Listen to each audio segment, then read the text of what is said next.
All right. If hitting record still feels like a big deal, like, oh, I got to have the perfect script, I've got to have the right setup, the perfect lighting, today's show is designed to fix that. Because here's the thing to know: YouTube videos, recording them doesn't have to be this big production. Sometimes we look at the biggest channels, we go, oh, I've got to live up to that with their $1 million budgets. And the truth is, you don't, especially as a business owner. You can still look professional and get things done quickly. By the end of this, you're going to have a simpler process and shorter recording sessions. So, what we're going to cover today: first, simplifying your setup, because the simpler it is to start recording with less friction, the better. Next, we're going to talk about why you should stop trying to memorize scripts. And I've actually set up a special different camera today so I can show you specifically how I record, the process that saves me a lot of time and has it still come across as being really, really natural. So that is going to come up. Let's see. We also have by the way, Candy is running late. She is stuck in traffic, so she'll be here in just a few seconds. We're also going to talk about how to sound more natural on camera, and then some tips to bring it all together. Like, when should you batch record? When is it better to just do one video of the time, at a time? So that is all on the way during today's episode of YouTube Backstage. So I see we have people coming in live. If you are here, say hi in the chat. Would love to know where you are watching from today as we get started. And let me just fire a couple of things here. I'm getting an error, but that's okay. We'll just let that one go. We're experimenting with this stream, trying to do like multi-stream, streaming to Instagram and things like that. But if that doesn't work, YouTube is where we primarily want to focus on things. So let's start off talking about how to simplify your setup. Okay. So this is one of the best things you can do. And when I first started, I actually had a setup that took me probably 30 minutes to set up and start recording. Like, just to get ready to record. I was filming on my phone in our living room. So first I had to sometimes pick up the living room. I had to set up I had a tripod that the phone was on, and then I had this wired mic, which I'll show you, that I still recommend because they still make it. It's still really good, in just a second. And it was a massive production. So because of that, and we had 2 young kids at home, I would ask my wife, Candy, to take the kids somewhere once a quarter. That was my only ask. Once a quarter, take them somewhere to entertain them for like 4 hours, and I will record 3 months of videos in one setting. That was my setup. Now, I did 25 videos that way, and then eventually I got to the point where it was like, you know what?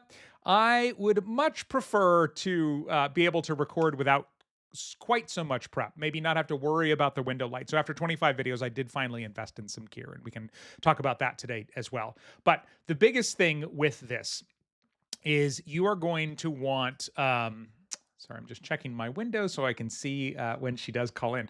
The biggest thing is the simpler you can have your setup, the better. Like, and the technology is better now. When I started, I will just go ahead and call out my fellow perfectionists or recovering perfectionists. There is no such thing as perfect on YouTube. In fact, I think you could argue that it could hurt you in 2026. I'd love to know in the comments right now, what do you think about the idea of, like, when you see a video that's so perfect now in 2026, knowing what AI is capable of, that we have these AI fake videos, that we have these, AI generated graphics, different things like that. Do you feel trust faster when you see someone that looks like they're sitting in their childhood bedroom at their parents' house in Seattle? Or do you still like all of the polish? I would love to know in the comments right now. But I think, perfectionism could even hurt you in 2026. The only thing you need is the ability to have them see and hear you. That should be your goal. So the simpler you can do that, the better. The simpler that you can take everything and make it so that you can just walk in and record. And you don't have to start that way.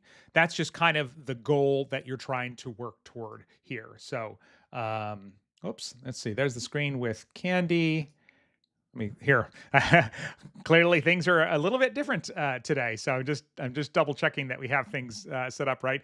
All right, Melanie says, "Love seeing real humans." Yeah, I saw somebody actually say about, I think it was maybe last year now. I was gonna say a little over 6 months ago, and he said, "I trust somebody more when I've seen them in their in their office, in their living room, in their kitchen, like in multiple locations. Not that AI couldn't do that same thing, but yeah, love that. All right, Linda says, greetings from Quebec. I posted a video yesterday, not perfect, but I broke the internal barrier. Awesome, that's great to see. And Linda also said, I prefer the rough and real. Rough and real, okay, that's a way. The polish is less important in 2026. And then Linda went on to say, as long as they are saying something that touches me. And that really is the key with that, Linda, is if there's an emotional connection with the host, with the presenter, with the video. YouTube did this big study and found that's more important than technical quality, graphics, music, all of it. Emotion is everything. And as business owners, if you are solving a problem, you don't need you don't have to sit there and go, all right, how am I going to make them cry in this video? You literally just need to solve the problem that they have, or help them understand how to solve it, or see it in a different light. All of that has the emotion built in, which is really, really cool. So let's talk about what simple looks like. So if you're getting started, and then we'll get a little bit more advanced, but if you can simplify your setup. I started my channel in the living room, like I said, cleaning up the floors, using my phone as a camera and a $15 microphone. That was it. And then I used a window for light. Same thing I'm doing here today. So I'm not at home in Arizona. I'm on the road in Seattle, and I'm using a window for light. When Candy signs in, you'll see she's sitting out on the patio because that's where there was good light, unless we get storms. We may get storms today, so we'll see what happens. But that's the kind of thing, like window light, everybody looks best in natural light anyway. So I always encourage you to just start with basic window light. No need for anything else. Now, eventually you may want to get lights, and that's totally, totally fine. So that's your light. Your phone can be your camera. And then the last part is, of course, sound. So when I started my channel, I used this $15 wired microphone. I'm going to turn it on so you can hear it here in just a second. Hopefully it doesn't sound as good as my $200 or $300 microphone, but it might, depending on the speakers you're on. So this is a $15 microphone. You can get them on Amazon. They still sell them. It'll plug into your computer. It'll plug into phones, pretty much anywhere. You might have to get an adapter depending on what your phone has in terms of plugs, but love this thing. Can't recommend it enough. In fact, here, let me switch to it here real quick. Go here. Okay. So now I'm talking on this $15 microphone. So I would love to know, how different does it sound in the chat? If you heard before and you heard after, is it dramatically different? The more important question, again, since this one costs a lot more than this white one in front of me, hopefully it doesn't sound quite as good on the $15 microphone. But the point is, assuming I can't actually hear it to monitor it, so I don't know if I'm holding it too close or not. But the point is, hopefully any microphone is going to give you decent enough sound for video. And if I did all my videos with this microphone, I would probably be fine. In fact, I know that because that's how I started. I just had this microphone, came with a clip it to your shirt, and then just use it like that. So that's really how you can start. So let's see. Excellent. Sounds excellent. Yeah. Again, $15 microphone. By the way, real quick, if you want to check out any of this gear, we've just been building a new gear page. Whoops, that got moved up there. So if you go to donebylunch.co/gear, you can see links to everything that I'm showing you here. So let's go back to the main microphone here, so I don't hold this one up. Okay, there we go. Gord2440 says, on my tiny little laptop speaker, it sounds the same. Yeah, exactly. The better the speaker, the more of a difference it's going to make. So another one that I've got later, more recently, that I use sometimes, especially if I'm not at my desk, but you could totally use this at your desk, is this DJI Mic Mini. And I love this one. And here, let me just plug it in now. So if you move around a lot, you want something that clips, you don't want a big microphone like this sitting in your face, then this can be a good one to use. So I'll switch to it here. DJI Mic Mini. All right. Hello. All right. So now I'm on this little tiny mic. Again, it can clip to you here. It also has a magnet, so you can put the magnet inside your shirt and then clip to it anywhere, even if you don't have a collar or anything like that. And the other thing I love about this one, you can get different configurations, but the one I have, it comes with this full box. This box is kind of, if you've ever had like Apple AirPods, this box is also the charger. So it actually comes with a transmitter and 2 different microphones. So you can actually have 2 microphones, which is great if you're going to be filming a lot and one's dead, or if you have 2 people, or you want to pick up you and ambient noise or anything like that. So I love this thing. I can't remember what this little kit cost, but this thing has been great. It is one more step, obviously, to set up, just like the plug-in one. You have to make sure it's connected with the wireless and things like that. Generally, I don't like using wireless microphones unless I absolutely have to, and have a good reason for it. But anyway, this is a great little microphone. And then I'm going to go back to my main microphone here. All right. So now back on the main microphone. This is the one that I use for everything for the most part, unless I have a reason to use this smaller one. Occasionally, if I'm showing something, I might, use the small one instead, or if I'm drawing on a whiteboard or something like that. Because obviously, if I turn away from this one, you won't be able to hear me, or won't be able to hear me as well. But the biggest thing, the evolution of the filming setup for me started with this big thing that took me 30 minutes to set up, 30 minutes to break down. Well, maybe less to break down because I'd already cleaned the living room where I was filming, asking everybody to leave the house because, we had this big open floor plan, to now I have it in an office. It's not even a real office. It's corner of an office. Like I tell people, it's like 3 meters, like 3 meters. It is smaller than prison cells. And I literally walk in. I've even got an Amazon smart speaker. I won't say the name just in case anyone has one that's near them right now.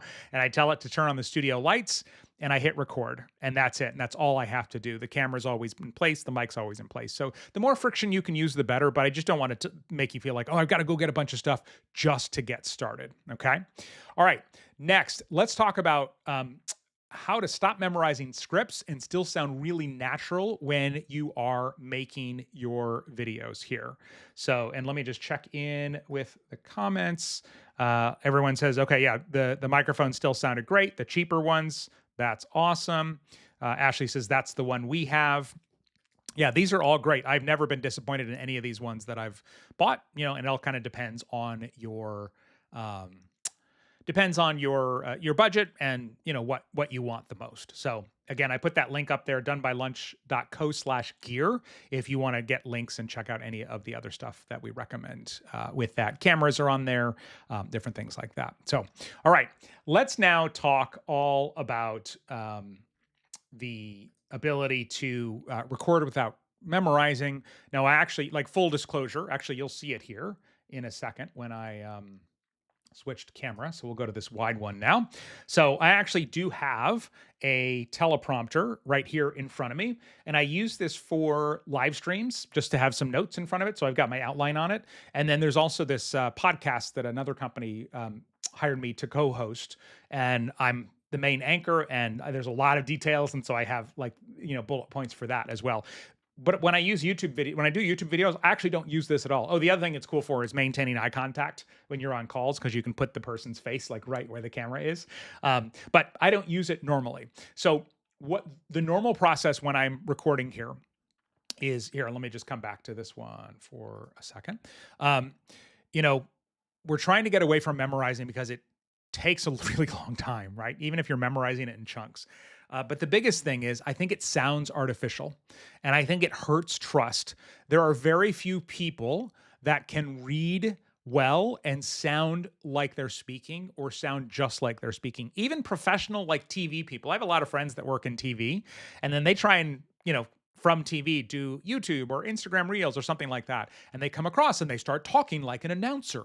And in our next thing we're talking about, it's going to be this and it's going to be this. And they feel like it has to be all polished. But we just talked about how natural, real, what did Linda say? Raw and rough and raw. Like, that's what is connecting with people. And so you want to get away from that reading field no matter what. And with what I'm about to show you, you no longer have to actually just read a script, which is, or memorize a script, which is nice. So the best compliment that I ever get from people is if I'm on a call with them or I meet them in person, they say, oh, you sound just like you do in your videos. And I'm sure not everybody believes that universally. Sometimes I'm probably a little more animated or hyped up in my video if I'm excited to be talking about something, and then I run into somebody on a day when I'm tired. I'm sure that I don't sound exactly the same. But first thing is, rather than writing a word-for-word script, and I know this makes some people really uncomfortable, because when I coach people, we run into this all the time. Oh, I can't do word for word. I've got to Now, I have to do word for word. It's just the way that I am. And so for those people, I encourage them, okay, start with that way. But then once you get a little more comfortable, once you've made a few videos, see if you could do it just from an outline. The beauty of an outline is you just have the basic things that you want to talk about. And then from there, you turn around and ad lib around them. And that's how it's going to come across the most naturally. We're hearing right now a lot about AI slop, right? AI slop in writing primarily, but it's the same thing. I would say the AI slop version of this. I'm just going to pull up my outline here. The AI slop version of this, of what we're talking about, is essentially not speaking the way that you normally speak because you had a word for word script. Ad libbing gets you out of that. It's like you're giving an extemporaneous speech, just, speaking off the top of your head. And of course, it takes away the memorization, which is also a key part here because, again, that can save you a lot of time. So, let me see. Teresa says, "Oh, really, Teresa? I didn't know this." Teresa is in our Growth Lab community. Best USA road trips. I'm a year and I still script it all. I'm not good at small talk. I would encourage you, Teresa, to well, we'll come back at the end, and I'm going to share a few things about like just how to come across more natural beyond what I'm about to show you here. But I do think with practice you can. I will say, as long as you believe you're not good at small talk and tell yourself that this is just the way we are as humans, then you won't be. Like we have to believe something's possible, and obviously you haven't gotten there yet, and that's totally fine. So let me go back to our wide camera here. So what I'm going to do is I'm going to basically show you exactly how I do this. And just to give you a context here. So this is the prompter that's in front of me. I'm not going to be looking at that at all. That's got the outline for this live stream. It has nothing with that. This monitor here, which you can, I guess, yeah, kind of see the side of, this is my actual script outline for my video. And I'll show it to you in a second so that you can see. Oh, actually, maybe it's better just to show right now. Let me switch to that so you can just kind of see what's on here, just so you know what I'm reading from. So go here. So this is from our YT90 script writing app. And so here's the opening hook. You can see these are just bullet points. I mean, there's a lot of words here, but I'm going to ad lib from them. I'm not going to say exactly what they are. So I'm going to go back to our wide camera here. And what you're going to see me do is I'm going to look at the notes here on my right on this monitor. Then I'm going to turn back to the camera to deliver them. And there's a couple of things you want to do to make sure to get this right as you go. Okay. But I'll share those in a second. So I'm going to look over here first. So this is there's device provided to YouTube site. Might be a whole channel. Okay. There's some really popular advice floating around YouTube right now, and it sounds accurate. But the truth is, if you follow it, you will not grow as fast as you possibly could. So that was not the exact line. Again, just ad libbing. Then I look back. So it says, here's the thing. That's not how YouTube's algorithm work, and I can prove it. I've launched 2 channels last year. One I promoted, one I didn't. The difference in how YouTube responded tells you everything you need to know. So it's even a little AI-ish, and so I definitely don't even want to say it in that way. So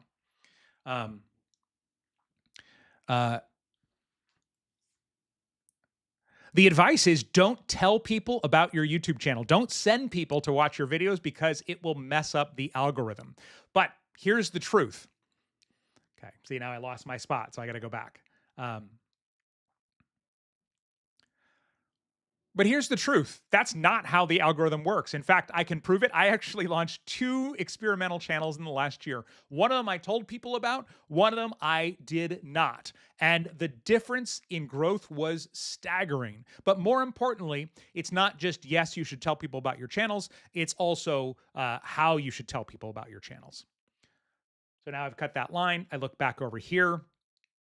Okay, this is about my friend Jamie.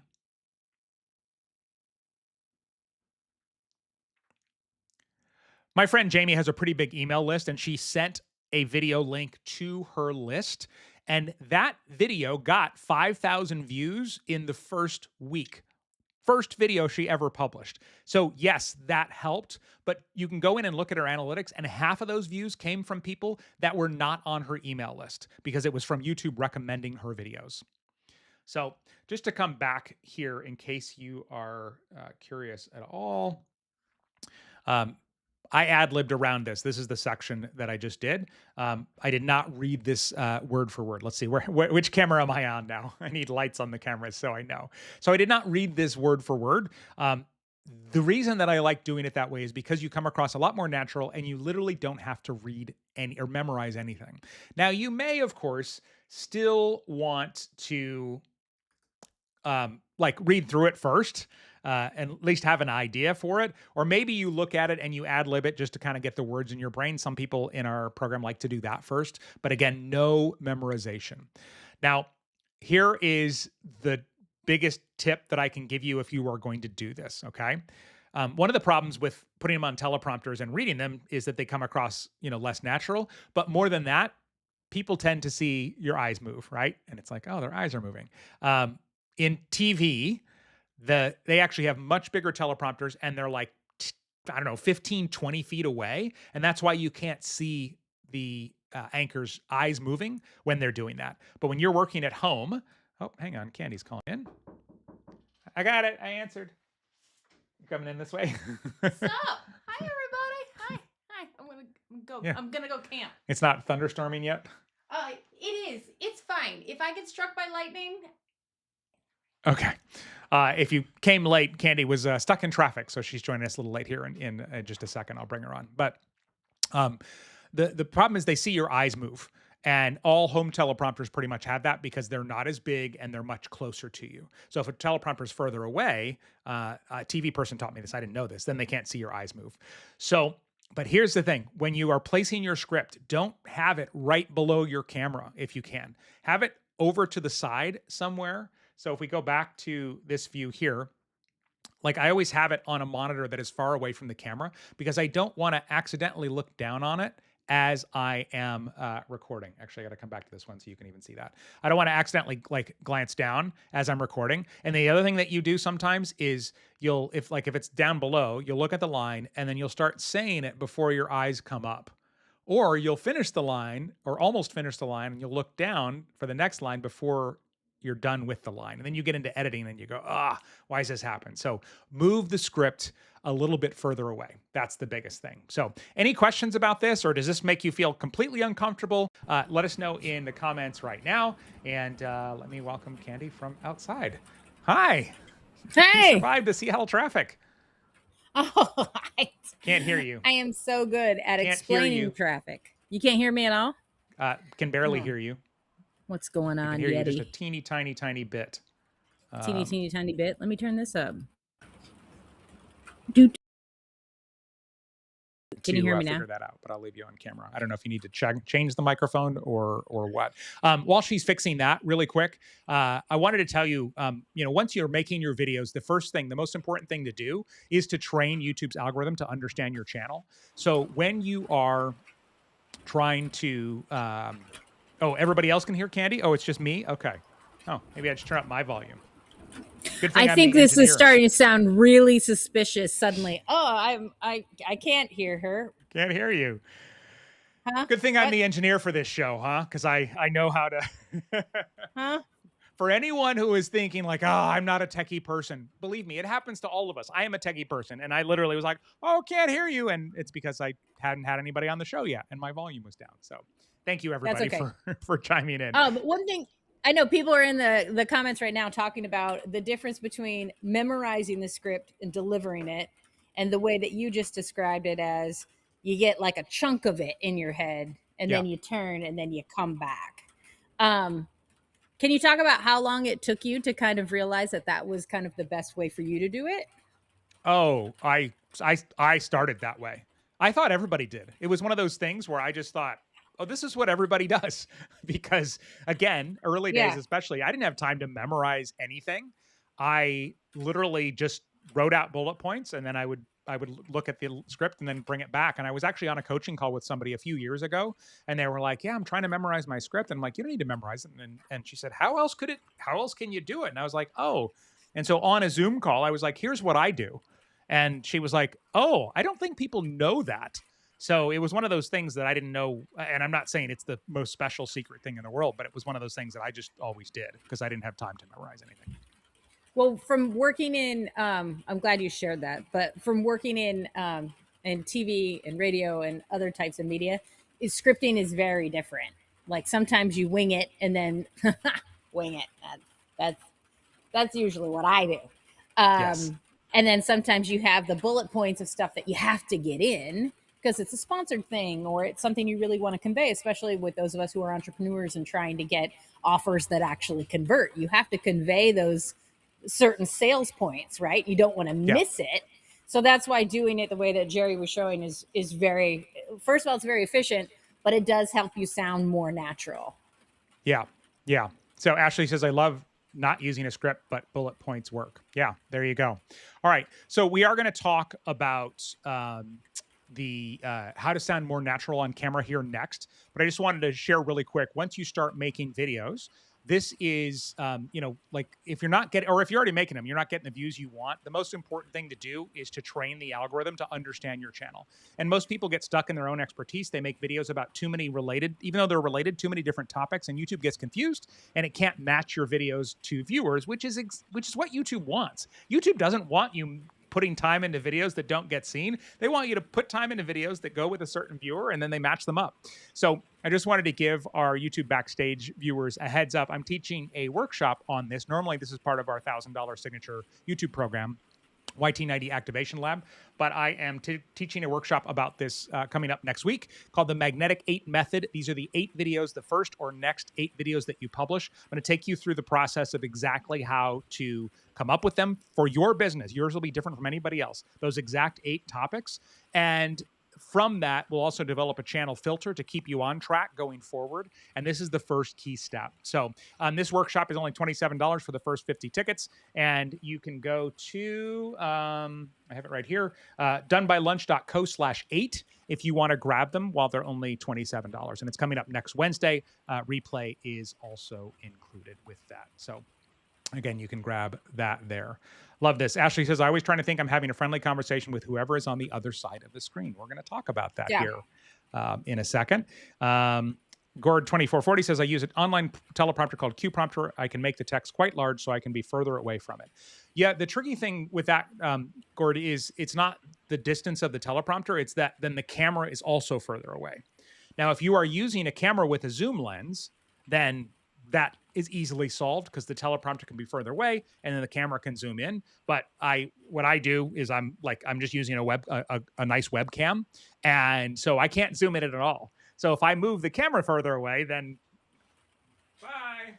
You look great back there. Yeah, I'm further away too. So, but that's awesome if that works for you. And as long as you feel like you're coming across natural. And the only other thing I would mention there too is watch your lighting on that because Jerry just kind of demonstrated like the detail of the distance. Go back in the back. Go back again. Go back to the doors. Watch his face. You see how it completely changed the structure of his face. So it's not just that you're further away, it's that now we can't see you. And what he is using right now in that particular room is just natural window light. I am outside right now in a rainstorm. Can you hear the rain? No. Not at all. It's very soothing. It's like a little white noise machine right now. So I got my little cozy coffee, my dolly on, and I'm just chilling in the rain. I need a book. I just need a good book to cuddle up with. Yeah, I can't hear the rain. Maybe other people can, but okay, it's pretty loud. Linda said, but it would need more editing doing it your way, Jerry, right? Yes. And this is something that took a long time when I first started was the editing. But in the last few years, we have transcript-based editing where it generates a transcript and you can just highlight all the mistakes and take out all the pauses. So I use Descript. You can find information about it on that donebylunch.co/gear page. And literally it has a thing called shorten word gaps and remove retakes and literally does the whole thing in like 10 seconds. So once upon a time, yes, that would take more time. And actually, I did buy a teleprompter back in the day, back when you had to like, it was still $200. Like this one I have now has a built-in screen. It was under $200 when I got it, but I had to actually, like download special software on my iPad that reversed the words to make them backwards and then stick them in there every time and then it was awful. And so I bought it thinking, oh, this will save me time on editing, not for YouTube. It was actually for a course I was creating. And I just hated it. I hated the way I sounded and it sat in the closet for many, many years before I finally got rid of it. So that was that was that. Yeah. Linda says, there are 2 chat lines here. I don't see Ashley's comments, but the one I'm on right now. Yeah. So we are streaming to a bunch of different places. So we're streaming to Facebook, X. I don't think the Instagram stream kicked in. LinkedIn. It didn't. Mm. Yeah. So different places there. By the way, if you're watching on LinkedIn, the tool we're using doesn't show LinkedIn comments, but I will come back and reply to those later. So Hello, please LinkedIn. keep commenting if you are there. And if you're watching on LinkedIn and nobody's commented, then you could be the first. Welcome. So, yeah. All right. So let's talk about how to sound more natural on camera. So we already talked about ad-libbing here, so that you can basically go through and instead of trying to like read it, which is going to sound less natural, ad-libbing is always going to sound more natural, even if it doesn't feel as polished or feel as professional. You don't have to, it doesn't matter what kind of professional you are, doctor, lawyer, whatever, you don't have to be perfect in your videos. And if you're joining us late earlier, we talked about how, in 2026, perfection can actually make people trust you less with certain things. So that's one thing is, ad-libbing, like we talked about. Another one is, I like to say is to warm up, to do whatever you need to do to be filming in your best state of mind. So for some people, that's having like a pump up playlist that you put on. Sometimes it's dancing around, shaking it out, whatever it might be. Or maybe you just have a phone call with a friend before you film, or a FaceTime or something like that. Just get your mouth used to moving, things like that. I'm not here suggesting you should do like vocal warm-up exercises or anything like that. How dare you? I know. Some people live and die by those, and that's fine. Vocal cords are a muscle. Come on, people. You could, but that's a good point. If you're recording something first thing in the morning, because that's your only time you can get it done, you might look like an idiot doing, but at least it's making your mouth and your face like open up and be awake a little bit before you launch into a script. That'll probably save you 5 minutes right there. Yeah. And again, it's all comes down to the amount of time that you have. One thing that I noticed when I used to record a bunch of videos in a row is usually about halfway through the first video, I warmed up. And so maybe the best warm up you can do is to record your first video, and then, depending on how long it was, maybe just record that one again. And the first time was your warm up or something like that. So Candy, what else do you have for people to sound natural and feel more comfortable on camera? So I'm very good with bullet points, but when I know that something is very important, because I wing it a lot, if I know something is very important, I will read that line 3 times in my head before I get to it in the script. Especially if it is a word, and you may have a couple of these words that you get tongue-tied on, or something along those lines. Like I worked with somebody for a long time. For some reason, she could not say the Israeli military. And so we were joking around that every single time Israeli military came up, she would say something like the Middle Eastern regime's military forces, or whatever it was. And so there's words like that will trip you up. It's an ongoing joke, rural juror from what was that, 30 Rock? 30 Rock, yeah. Israeli military. Now I can't say it. Mahmoud Ahmadinejad. Like there's just certain names that are things that trip people up. And if you are, especially in a very technical field, a medical practice, something along those lines, and those things are coming up in a script, really question that. Do I need those words in here right now for this particular video? And you might not. So that's one way to sound more natural, is just use a more natural sounding word coming out of your mouth. What's going to trip you up and what's not. Yeah. To change what the word is. When I first started saying entrepreneurs more than business owners or entrepreneurship, I struggled with it a lot. Like there's even a video I did for another channel where the editor just decided, it's like somebody else edited the video, they just left all of the outtakes in there. I'm like, entrepreneur, that's hard to say. Is an anarchist entrepreneurial venture? Yeah. What? Yeah, exactly. Yeah. Yeah, that's a great tip. Ashley kind of hinted on this earlier, but one of the things that we used to do in radio, I don't know if I really ever did this. We told the boss we did this because they suggested it, but it might be helpful, is, instead of picturing or looking at the camera, picture your dream viewer sitting on the other side of the lens. Picture that person that needs your help. and have a conversation just with them. A couple of radio stations we worked at, you know, they defined the ideal listener, and then they had a cardboard cutout of them in the room, so you could just talk to, you know, Lisa or whoever it was. But Your little yeah, avatar of Emma or whatever it is. yeah, picture that person. And sometimes even when I've, you know, pivoted or narrowed and I'm making content for a new person, I'll think of like an ideal client, and I've used a few of my actual clients. They don't know this. I don't want to weird them out, but I'll just sit there, and instead of thinking like, oh, I have to make this YouTube video that will hopefully win the algorithm and get all these views, I just go, oh, you know, so-and-so just asked me this question. I'm just going to make a video showing them how to do it, or showing them or explaining what the answer is. And that has been really, really helpful for me. And then the last one I had written down ahead of time is literally just like make more videos. This is one of those things where the more videos you make, the better you're going to get at it. And I know that's not the answer that any of us want to hear, but it's true. If you stick with it and you do it consistently, you will get better. Anything else to add about that, Candy? I do have one specific thing that I think helps you, you know, when you say just make more videos, sometimes it's frustrating advice, right? Yeah. Because you're like, oh, just do it more. Okay. But Yeah. one thing that you can do, I apologize if so some people said in the chat you could not hear the rain, but I I'm can hear it literally now. living like a flash dance moment right now. Like if I tip it back, like I'm We gonna can get hear the rain soaked now. in water. Yeah, so it's one, I like it. It's wonderful. But one thing for sounding more natural really could be giving yourself some guardrails of how many takes you're going to allow yourself to do. And what I usually find is third take is always best. First take, I'm figuring out the words in my head. Second take, my mouth is making the right sounds. Third take, boom, I'm like totally done. And Yeah. that's usually sounds more natural. And if we're doing the system of, I'm going to look at the chunk of what I'm going to say, I'm going to say the chunk, and then I'm going to come back, and then I'm going to go again. By the time you do that 3 times, you're just going to be more relaxed, and the flow will be there. And now I'm feeling guilty for giving the annoying advice, make more videos. As though I said, I'm afraid of spiders. And somebody said, oh, spend more time with them. Yeah, it's exposure therapy.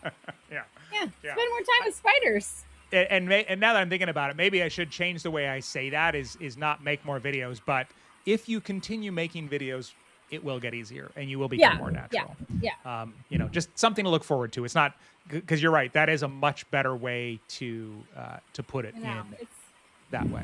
It's fine. Yeah.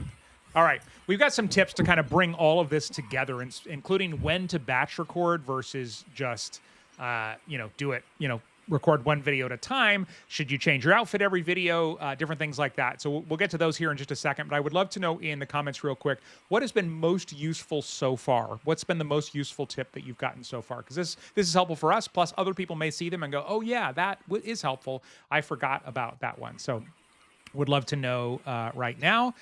Paul says here on Facebook. Awesome. We're getting people on Facebook. We only promote this on YouTube. Hi, Paul. And then we stream to the other places, and we're like, we'll see we'll see what happens here. Ashley says, I definitely prefer the mistakes of a natural person, not the polished salesperson. Also, I always do warm up the voice and face warm-ups, and I record them because they make me laugh, and then I'm good to go. Love it, love it, love it. Okay. All right. So yeah, let us know what has been most helpful, and let's give some tips here to kind of bring it all together, starting with batch recording. So Candy, you've done a few projects over the years. You don't have any right now, but I mean, what is your feeling as someone who is, creating content for marketing purposes of batch recording versus doing one piece of content at a time?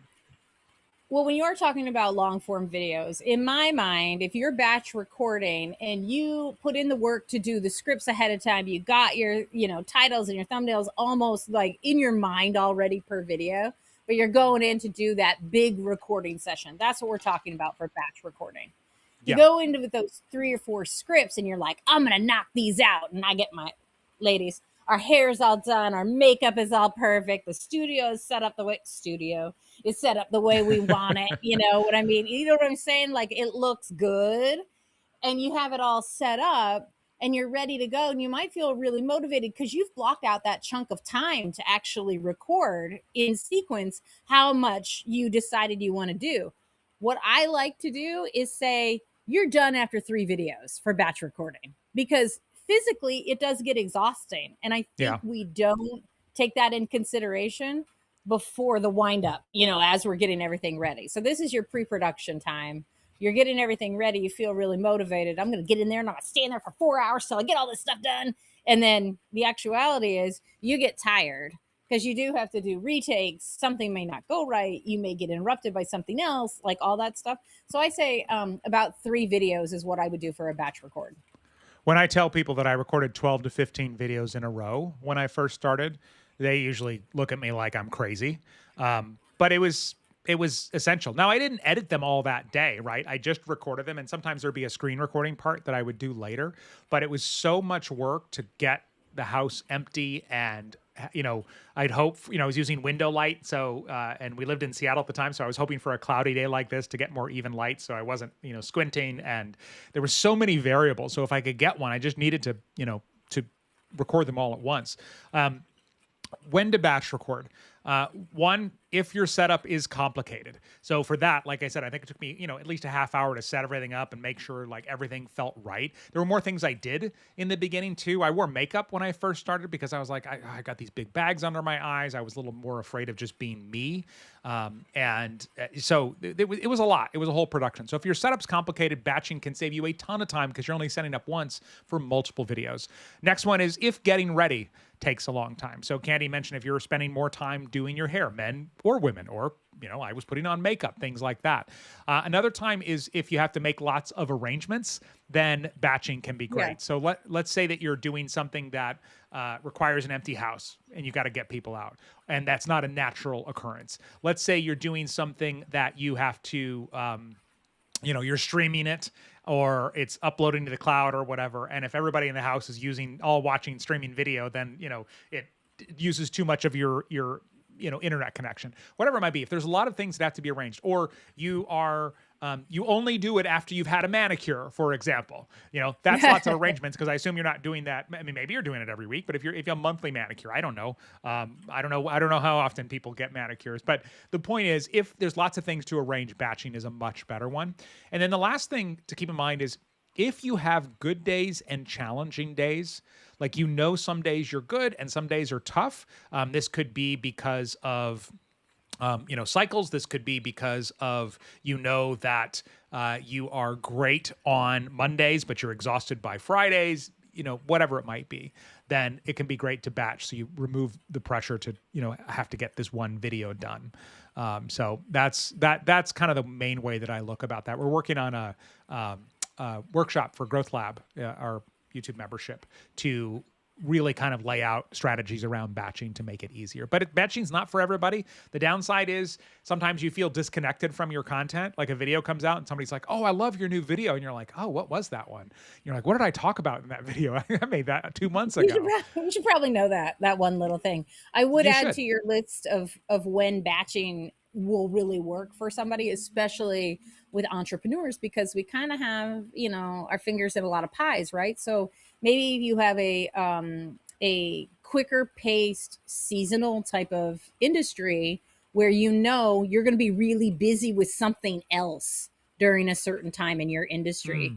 Batching ahead of time is a lifesaver. Or maybe it's something where you have travel set aside for personal reasons, like something big is happening in your life. Batching saves you there too. So that content will always be out there working for you behind the scenes, even when your attention is directed elsewhere. So you can honestly look at your calendar and go, "Oh, I know between this month and this month, maybe I'm speaking somewhere, or this is my convention time that I'm going to go to a couple of different things, or my mastermind is meeting then, or whatever it is," and you want to focus something else.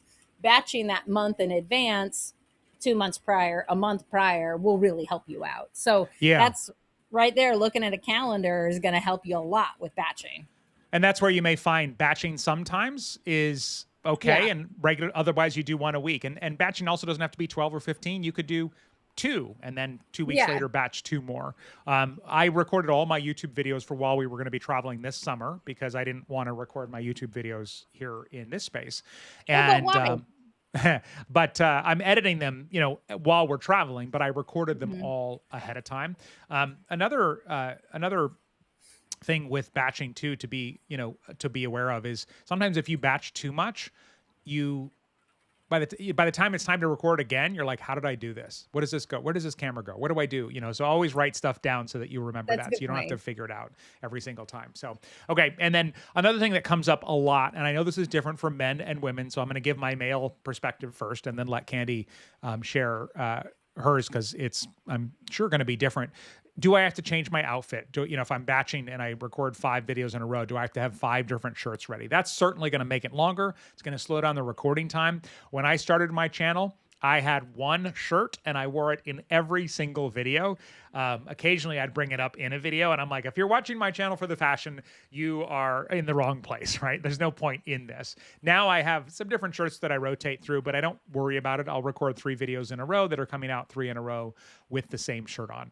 That being said, I know women face more scrutiny than men do. And so you have to come up with, what you're most comfortable with. But Candy, your thoughts? It's different for everybody. I know that's a non-answer, lame answer, but it is, because if you are a person who has a makeup channel, and if you're in the exact same outfit every single time you do makeup, that makes sense, because makeup is a canvas. So your shirt's going to be black or it's going to be white, because I'm supposed to be focused on your face.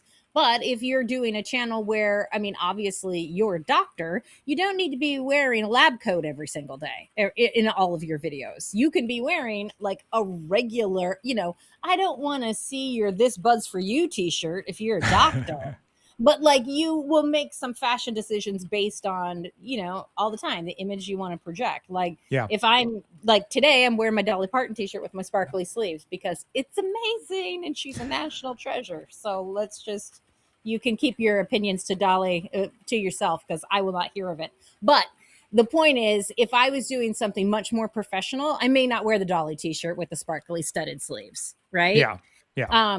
And if you do want to change up how that thumbnail is looking, that's a different story. So your thumbnail, yeah, you don't have to match. You don't have to have the same shirt on. You don't have to match it.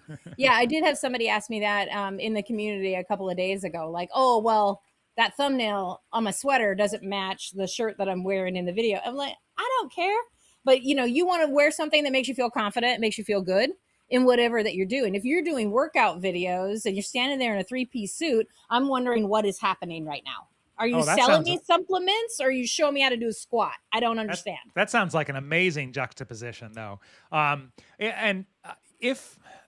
Let's leave it with this. If you changing outfits is the thing that prevents you from getting the videos done, just find something generic. Like, I'm wearing this black Henley today, and I imagine I could wear it for 52 videos in a row, and people aren't they're not paying that close attention. Again, different for women potentially. I did see a post this morning from a TV anchor somewhere, and she's been in her job for 8 years, and she said, I haven't bought anything new in 4 years. And she just showed her wearing the same dress on TV over and over and over again. I've seen some other TV people do that as an experiment to see if anybody notices, because there is this belief in some TV markets, bigger ones, where you have to have you can't ever wear the same dress twice because viewers complain, which just seems crazy to me. So I have a friend who's quick story. I have a friend who's a meteorologist, and a couple of years ago, the female meteorologists, they're all together, like in group. There's not very many of you. They're all in groups.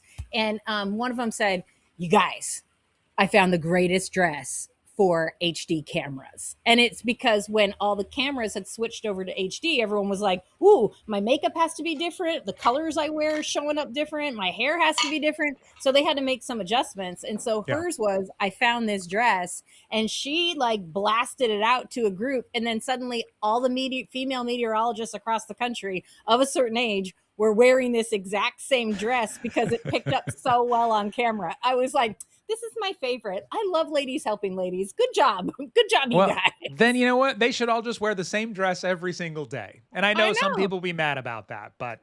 Well, Jerry, with our coloring, we can't all wear the same thing all the time. I'm very grateful to be a guy. Come on. All right. Most helpful today. Dan, Ask Broker Dan 2016 says, do it more. Gord 2440 says, look away at the script, then deliver back to the camera.